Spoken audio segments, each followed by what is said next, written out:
Alright, what's going on, guys? I've now finished 3 playthroughs of Armored Core 6, and I have to say the one thing that stuck out to me the most about this game was the story. The lore of Armored Core 6 is awesome, but it's presented in a very obtuse way, which is on track for FromSoftware, but does present a bit of difficulty in trying to understand the stories of our characters, especially when we never actually see them face to face. But if you're able to pay close attention and read between the lines of dialogue, these are some of the most interesting storylines FromSoftware has ever crafted. So today I want to tell you the story of the character who plays the biggest role throughout the game, not only in our own story, but also in shaping the fate of Rubicon, and that is Handler Walter. This video will contain spoilers for 2 of the game's endings, so if you haven't beaten the game at least twice, then here's your fair warning. Handler Walter's story begins a long time before the events of the game, in a deep part of Rubicon called Institute City. Here, the Rubicon Research Institute studied coral, a substance native to the planet, with many properties abnormal to common energy sources that allowed them to rapidly advance technology. But the substance was hard to control, with a tendency to rapidly mutate. But something like a little chaos and mutation wouldn't stop the Institute, because in fact these abnormalities were what made coral such a valuable asset, and made the experiments worthwhile. And this period of experimentation is recorded in data logs we can find throughout the game, notes by the leader of the research, Professor Nagai. Nagai's first log reads, "Coral is an organic substance capable of self-propagation. The speed at which it proliferates is determined by the density of the colony. As such, a vacuum would provide an ideal environment to maximize coral density and thus growth. However, one must not overlook the signs of mutations within the coral brought about by this density effect. It is mutations such as these that will bring about a collapse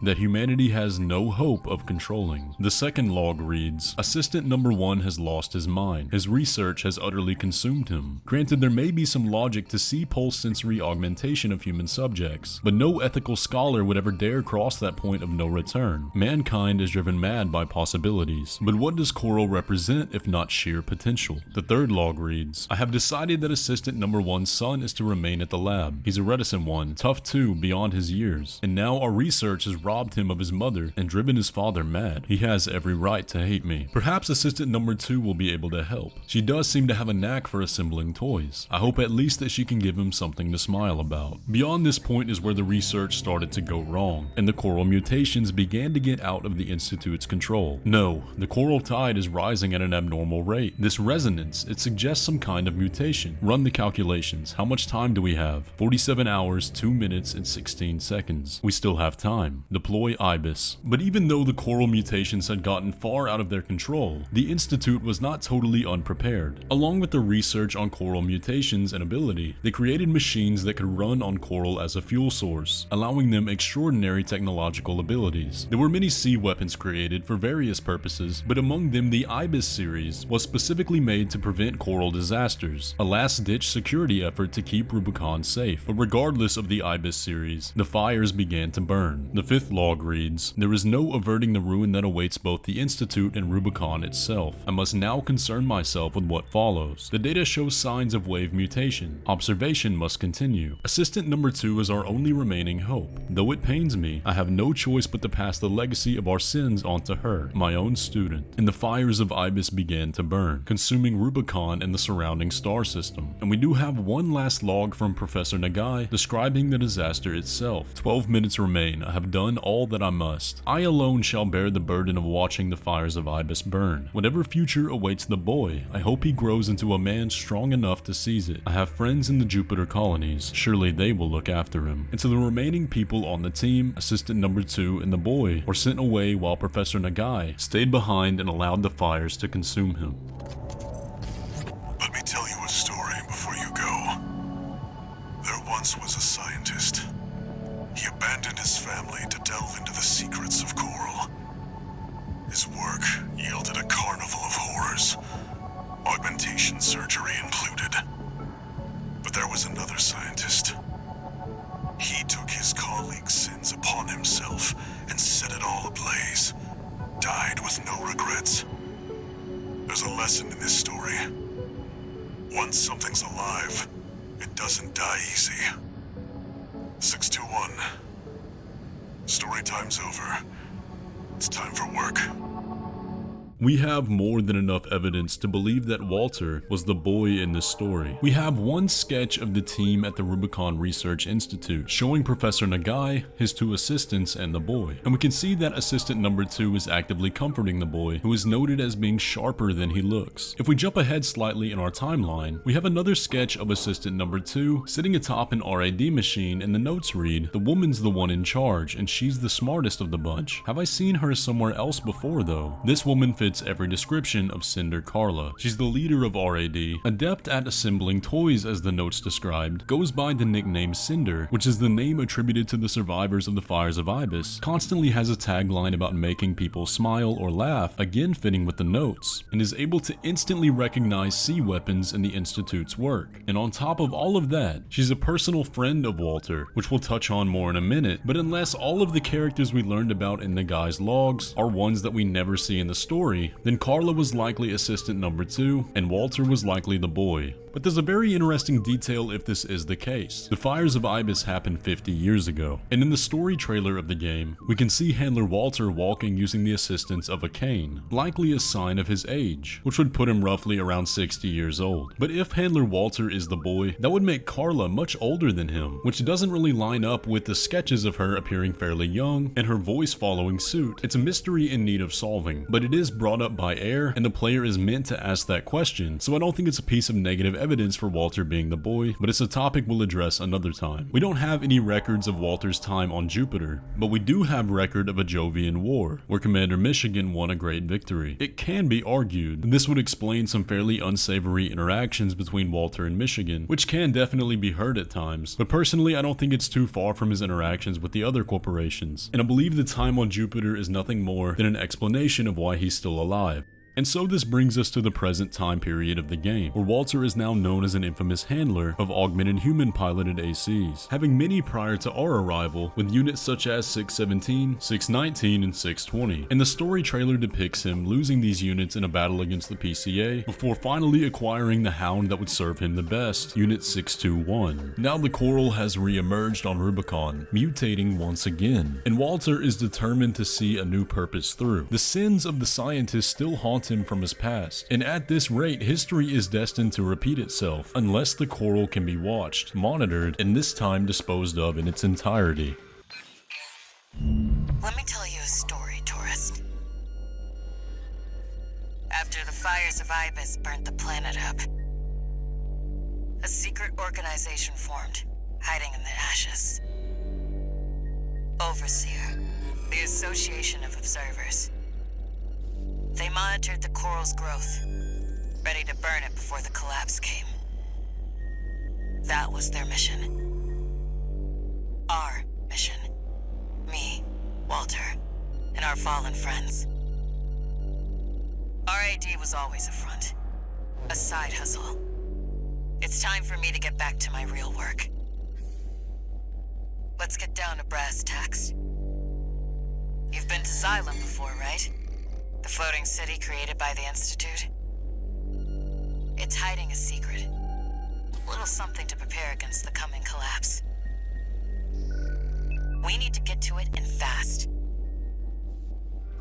This was the angle in which Walter approached the events of our game. You see, Walter and 621 alike work as freelancers, accepting jobs from the highest bidder. That way they're never bound to one single corporation and can move on their own without approval. And if Walter were to ever admit his true intentions of burning the coral to extinction, that would actively go against what the corporations have in mind. And so he has to play by their rules, at least until a certain point. Once Walter reaches the coral convergence in the original site of the Institute's research, the corporations are no longer necessary, because the convergence sits on a massive coral siphon, where all the remaining coral on Rubicon can be collected in one place. With the coral collected into the siphon, the plan was to use the Xylem ship, one of the secrets of the Institute that only Walter and Carla would know about, and fly it directly into the siphon, triggering a mass mutation and a second collapse. But the difference in this one is that it would guarantee coral's extinction, completely eradicating its capacity for future disaster, so that with one final stand, collapses don't continue to happen all through the future. However, Walter himself would not make it this far.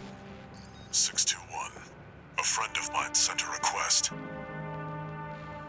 Now, this one comes from me. You know what hidden dangers lurk within the coral.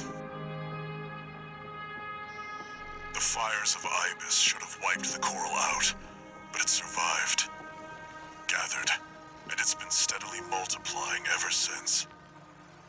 Now the coral convergence is growing at an exponential rate. Eventually, it'll spill out from Rubicon and contaminate space itself.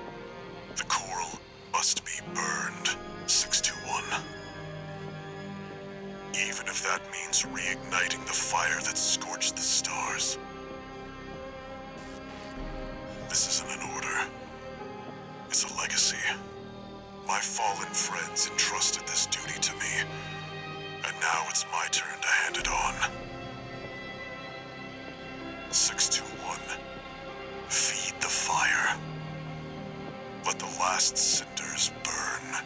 By this point in the story, Arquebus had grown out of control, monopolizing the corporation's campaign to find the coral convergence and claim the coral siphon. And so after we get our hands full trying to take down the Ibis Cell 240, Arquebus was lying in wait and succeeded in ambushing and capturing both us and handler Walter. Walter was able to see this contingency, leaving behind a junk AC as a last-ditch effort in case we needed to escape the Arquebus re-education camp. And so even though he was not able to evade capture, the plan was still in motion. With the help of Carla and the Overseers, Walter's Hound is able to regain control of the Xylem and lead it towards the coral siphon as planned. However, here is where a critical choice must be made. The player can either choose to enact Walter's plan and side with Carla, or explore the option provided by the Rubicon Liberation Front, destroy Arquebus, and seek a future in which humanity and coral can live in symbiosis. If the player chooses to follow the Overseers and enact Walter's vision, then Air herself steps in to try to prevent it one last time, but with her dispatched, there's no one left to stop the Xylem, and the fires of Raven are set in motion, bringing about the second collapse, but also an extinction to coral once and for all. However, if the player chooses to instead take out Carla and stop the Xylem themselves, then we see another chapter of Walter's story. We're confronted by an Ibis Series AC, one that's piloted by handler Walter himself. Only something's very weird about this encounter. He appears confused, unable to fully express a sentence, with fragments of his memory still intact. Throughout the fight with Walter, he mentions how he can now see Air beside us, and Air mentions that the corporations must have done something to him. So, what exactly put Walter in this state? It may be an effect of the coral within the Ibis Series AC, or something even darker. You see, at the time when we were captured by Arquebus, handler Walter was as well, and our punishment was re-education. However, when it's discovered that we've escaped, V6 Pater mentions that we should have been sent to the factory, and in a log describing these camps, it specifically mentions hostile corporate assets, which Walter would definitely fit that description. All of the strange symptoms he's showing are things associated with augmented humans. The loss of memory, the ability to now see Air beside us. Now that Arquebus was in control of the coral siphon, perhaps they made him a subject of their experiments, the same kind that drove his father to madness, although it's never explicitly stated. Regardless, Walter's fate here is interesting, because at first he appears to show unending dedication to his mission and stopping us for good, referencing his friend's wishes. However, he then realizes that we're driven by the same passion that he was, enacting the wishes of a friend, and so Walter goes down with the Xylem. It's hard to say which ending really would have served the best purpose for the storyline, because I can see the conviction on both sides. If Walter was the boy in the scientist story, then he would have seen firsthand the horrors of coral experimentation, losing his family in the process, but he would have also known the true nature of coral, its sentience, its relationship with one another. He would have been the one to bring about the same exact horrors to the coral itself, and so maybe in the end when he could finally see Air, he saw the same potential future that we did, that humanity and coral could potentially coexist. And given that the soundtrack that plays during this fight is called The Man Who Passed the Torch, I believe there is a very strong argument for that. But that is where we reach the end of Walter's story. He's a man presented as cold and calculated, represented by a hand holding our leash and constantly barking commands at us. But if we choose to pay attention and seek out the background here, there's so much more to our handler's story, and he's easily my favorite character in the game.